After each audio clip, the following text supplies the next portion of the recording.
Ayan guys, samahan nyo naman ako mag-makeover ng aming lamesa for today's video. Ang daming agyo nga nito, gawa ng matagal rin itong naka-stack sa labas ng bahay namin. Diyos mio. Inalis ko na nga muna yung mga agyo-agyo dyan bago ko binuhusan ng tubig na may sabon. Kahirap lang talaga tanggalan niya ng dumi at hindi magkasya yung brush sa butas niya. Sana all virgin yarn. Char. Umabsent nga yung pamangkin ko sa work niya, kaya naman siya muna ang mag-alaga ng anak niya for today's video. Kaya naman free time talaga ako ngayon mag-makeover ng aking lamesa. Iniisip ko nga kung paano ko mapaputi itong lamesa na ito, kahit pa siguro lagyan ko ito ng glutathione na hindi na kaya dahil sadyang kulay na nga niya ang kulay itim. Char! Nuhos ko na nga dyan lahat ang lakas ko pero hindi ko talaga kayang paputiin.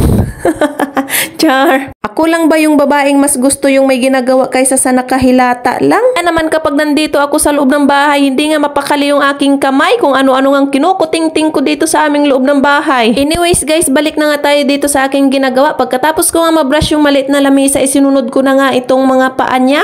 Hirap din talagang tanggalan ito ng agyo-agyo dun sa loob at gawa ng hindi nga magkasya yung brush dun sa butas. Dahil nga hindi ako makontento, kaya naman nagdali-dali muna akong hiram dun sa aking pamangkin ng toothbrush niyang lipasan. At kapag naglilinis nga ako ay ayaw ko nang may natitirang dumi. Kaya naman lahat na ng paraan ginawa ko na para laang matanggal ang mga dumi sa kasuluk-sulukan. Diyos mio! Nahihiya nga ako sa part na yan, gawa ng may dumadaan na tao at nakatingin sa akin. Ataka siguro sila kung bakit nakatutok yung cellphone sa pagmumukha ko. Char. Dahil content creator nga tayo, kaya hindi natin ito palalagpasin. Diyos mio. Kahit nga nakakasagabal sa ating ginagawa ang pagbibideo ay for dago dahil ginusto natin to. Kanya-kanya nga tayong dahilan kung bakit gusto natin maging content creator. Pag nakasanayan na nga natin ang pag-upload ng video ay parang nakakalungkot kapag wala kang nagawang video sa loob ng isang araw. Ito talaga ang napakahirap sa pagiging content creator. Pag-isip kung ano na namang i-upload mo, Diyos mio. Kaya naman kung ano na lang maisipan kong gawin, yun na lang ang ginagawa kong content, Diyos mio. Anyways guys, balik na nga tayo dito sa aking ginagawa. Nilagyan ko na nga yan siya dyan ng mga paa niya at nung maliit na lamesa. Tapos ko nga mailagay lahat nung kanyang mga paa at saka yung maliit na lamesa ay nilagay ko na nga siya dito sa loob at pinunasan ko na rin siya ng tuyo na basahan bago nilagay ko na nga yung mantel. Ito nga yung napili kong design sa mantel, yung may mga prutas sa gitna at kahit nga papaano ay mayroong nakadisplay na prutas sa lamisa. Sabi ko nga dun sa tindera ay gusto ko ng ganitong design para kahit papaano ay may prutas yung aking lamisa.